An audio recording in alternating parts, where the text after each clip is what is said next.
Happy Thursday and welcome to the Jeremiah Patterson Show. This is a special report. We are anticipating in about 2 days that the U.S. federal government will shut down. In 2 days, on Sunday, October 1st at 12 o'clock in the morning, 12:01 a.m., we are expecting that the U.S. government will shut down. As of right now, a deal has still not been reached. There have been many reports of compromises. There have been reports of negotiations, but none of that has been born or reported to be fruitful yet, of course. But in order to understand where we are now, I feel like it's not only interesting but helpful to go back a bit in history to where we have been before. All right, we're going to start here. What is the pettiest thing you've done to someone? Like, what is the pettiest thing you've done? I know you're probably like, where does this have to do with anything? But like, seriously, think about that for a second. I mean, being petty is an actual real human emotion that many of us have succumbed to multiple times. But it probably wasn't as extreme as causing a total government shutdown, right?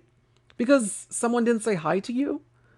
I mean, I kid you not, this really did happen back in 1995. So if you've always had the suspicion or the interest or the conception that there are children in Congress, quite literally, that is very much true. The government ended up shutting down for 21 days under the Republican-controlled House back in 1995 over some petty nonsense. It was the year in 1994 prior that in a landslide midterm election, Republicans swept the floor. They took back seats in multiple congressional districts. They won states that they hadn't even won for years. They snatched governorships left and right, and they even took back the House for the first time in 40 years. Now, that was a big deal because the Republican president before the Great Depression ended up causing the Great Depression. And so Republicans essentially got punished for 40 years by not getting elected to anything because of the Great Depression. Essentially, the country did not trust Republicans with the economy. But it proved to be a Republican revolution in 1994. For the first time in 4 decades, 40 years, they finally got the House back. They finally had the speakership. They finally had the gavel again. And with big power comes big responsibilities. But it also depends on how you yield that power. Exactly. And in 1995, when they took the House back officially, things got petty and messy. First of all, they introduced something called the Contract with America, basically a 10-point checklist of things they sought to do under the new Congress, including cutting taxes, reform the welfare system, and many other issues that ideologically aligned with conservative values. It was a promise to the nation to spend less of the government's money and commit to a new budget, but it was clear that this was the ushering of a new era of Republican control that was full of vitriol, spite, and animosity, accusing Democratic members of Congress of corruption and repulsive behavior. Newt Gingrich, the new speaker, also questioned their patriotism and went as far as comparing them to Mussolini, a dictator that is, often aligned in history right up there with Hitler and Stalin. But what's the matter with that? They're trying to destroy America. Take away our rights. All the same political and polarizing familiarities and rhetoric that we're accustomed to when it comes to Republican politics today. Newt Gingrich did not create that, but he saw it and exploited it. And House Republicans would essentially refuse to compromise, not even on budget negotiations, which led to negotiations, which led to a 5-day government shutdown in November of 1995. 5 days. Okay, everything was fine until it was not, because the government ended up shutting down again. At the Capitol, the Senate chaplain today opened the third Saturday session this year with an admonition: give up gamesmanship and rise to greatness. We confess that the Senate has become a combat zone for a wretched war of words as we deal with the issues of the balanced budget. But most everyone ignored him. Partisan finger-pointing continued as Republicans blamed the president for the continuing budget stalemate and the latest partial government shutdown. You've shown how tough you are. You've shut the government down. Everybody knows you're powerful. Now, will you please start to negotiate? We'll be glad to come to the White House or anywhere else to meet with the president, talk about a balanced budget. One glimmer of hope came after a bipartisan group of senators who have been holding secret budget meetings for weeks said they want to present their ideas to White House and congressional negotiators. We've agreed that the Republicans must lower the tax cut number. The Democrats must increase the entitlement cut number. Now, that's not easy for either side, but it's essential if we're going to get this balanced budget agreement. And to try to find common ground in the House, two key Republicans sat down late today with leaders of those blue dog conservative Democrats who met earlier with President Clinton. Senator Sam Nunn of Georgia says there will never be an agreement if it's left up to the liberals and conservatives in Congress, that moderates hold the key. The Senate will be back in session tomorrow in hope of some movement before Monday morning. Joe Johns, NBC News, the Capitol. That was reporting from NBC News in December of 1995. It's funny how in that news report there you heard that Republicans were criticizing the president, saying, "Mr. President, you've shown how powerful you are now. Now, can we negotiate, please?" When it was really Republicans' fault this whole entire time. That would eventually be revealed, which would, crush them. But anyways, this shutdown was indeed avoidable, and it was hyper-partisan. The government spending authority expired on December 15th, which was on a Saturday, so the shutdown wasn't really felt until 280,000 federal workers were forced to stay home. And of course, this was just literally, 10 days before Christmas. At one point, Republican Senator Bob Dole said on the Senate floor, "We ought to end this. I mean, it's gotten to the point where it's a little ridiculous as far as this senator is concerned." Really? But your party caused it. 3 weeks in, more than 1,600 hospitality workers of the Yosemite National Park in California, they had been furloughed. Even some museums resorted to private funds to unlock doors for a short period of time. But there was finally a compromise. However, a thunderstorm came before the sun could eventually shine again. This is how the Washington Post put it, quote, "Then came the cruel climactic twist. Just as the White House and Congress finally reached a deal, Clinton, Gingrich, and Senate Majority Leader Bob Dole came to terms on January 6, 1996, a Saturday. The snow began falling that afternoon. By the time the blizzard of 96, as it is called, the furlough storm, and the Alberta Clipper that followed it were over, 2 feet of snow had fallen on the Washington region, and federal workers were idled for another 5 days." End quote. So the government shutdown is lifted, but snow has fallen and we're trapped. So another 5 days of being inside without pay. During that time in the 1990s, there was this major earthquake in politics, this major political shake in terms of extremism and hyperpartisanship. You could feel that something was changing and something wasn't normal, but a different and dangerous new reality was setting in. And this week, we essentially are dealing with the same thing. The government is expected to shut down this Sunday, October 1st, if budget negotiations are met. A shutdown that has major implications for everyone and is expected to be a big deal, especially with this type of Congress that is, in this type of political environment with this Republican Party. The Republican Party is no longer a political party, even if it means shutting down the government for fun and opening impeachment inquiries for absolutely no conceivable reason and burning down democracy in the process. That is no longer a problem for them. They are happy to do that because policy is not negotiable anymore. It is all about culture wars and who's popular in the party. Because if the government does shut down this weekend, it will completely and totally, exclusively, unilaterally be on Republicans. And we can quite literally say that. We also knew that this was coming. You may recall at the beginning of the year, when Republicans officially gained control of the House after taking it back in last year's midterm election, that they had a hard time electing a speaker. A speaker is needed to begin a new Congress. And frankly, by saying that they had a hard time is a vast understatement. It's also giving them too much credit. But after there was almost a physical fight on the floor, in-party arguments, and a lot of compromises, 15 ballots later, 15, I kid you not, it literally should not take that long to elect a speaker. I mean, at most, probably 2 or even 1 if you're a sane party, but 15 ballots later, Kevin McCarthy was elected Speaker of the new Republican-controlled House of Representatives. And you may recall there was a fight earlier this year to raise the debt ceiling or else the U.S. would default on its debt. Now we're here. Happy September, everyone. It's almost over, by the way, because October is on the way.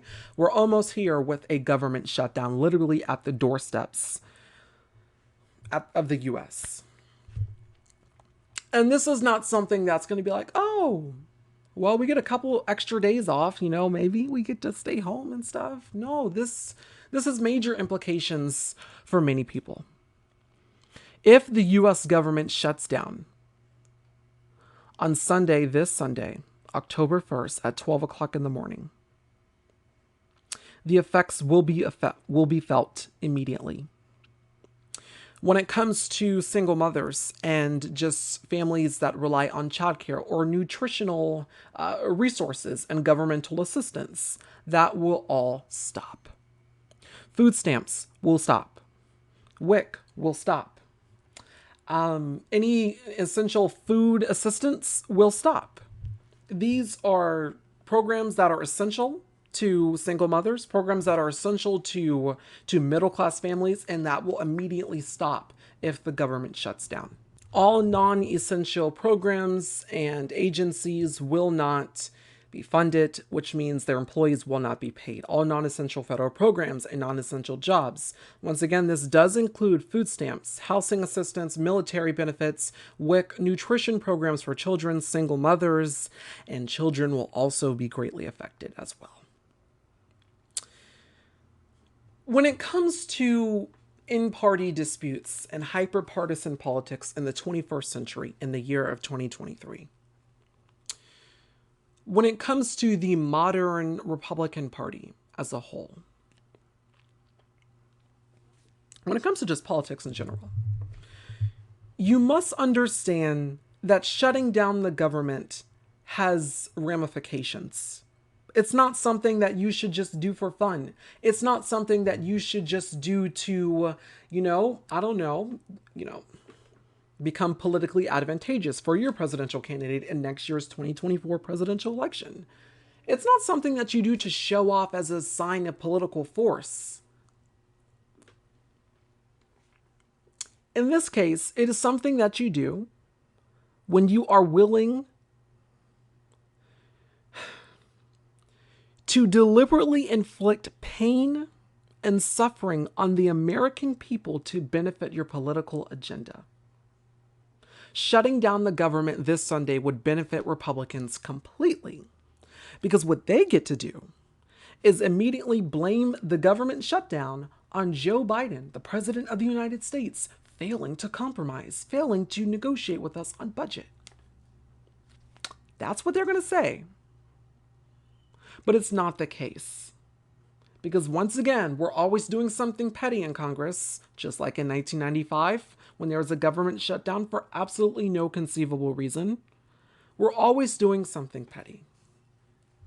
They are going to do this because it will help them out politically. This will be politically advantageous. Because if the U.S. federal government shuts down this Sunday, what Republicans get to do is, the shutdown could last for weeks.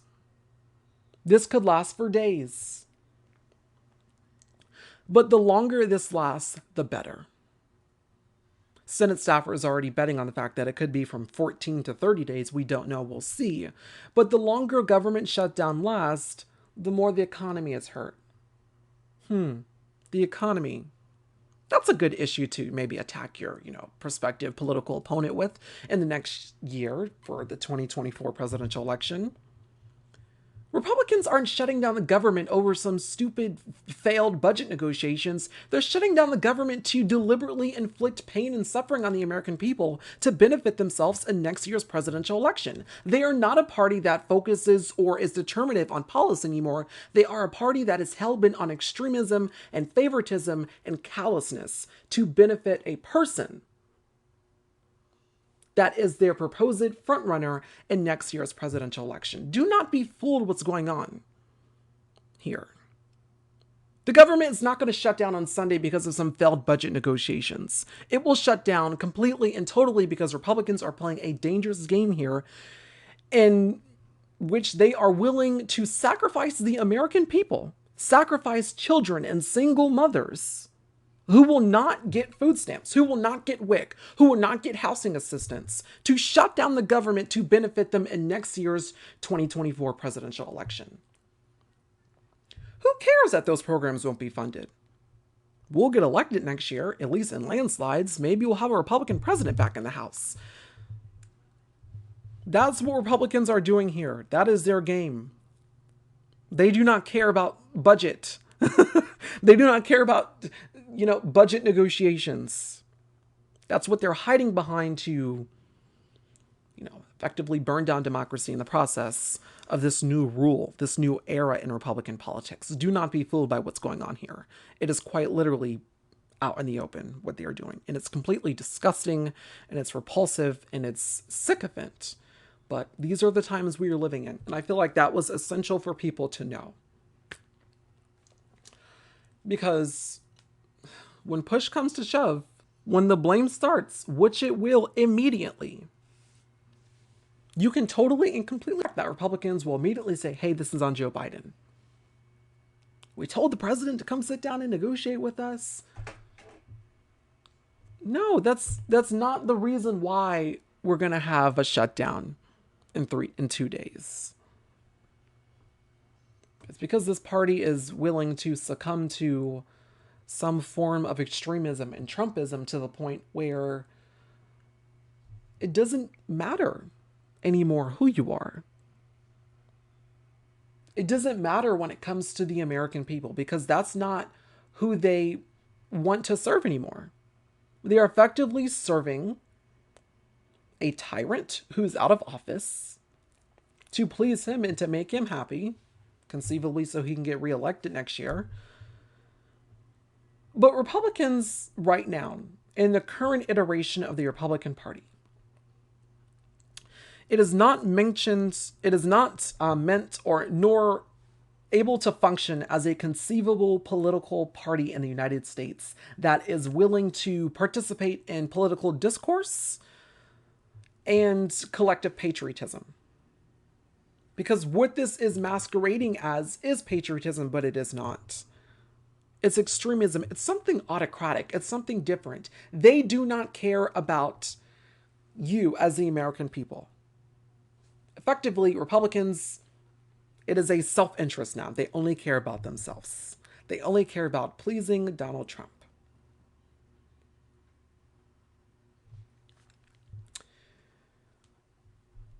I mean,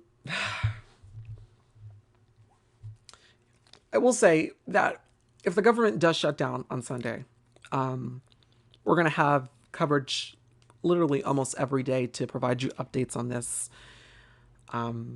because it's going to be heartbreaking. I will say that flight travel will be delayed, of course, if the government does shut down, because TSA workers are part of the federal payroll, and so of course they will not be getting paid because DOH will not be funded. The Department of Homeland Security, DHS, will not be funded.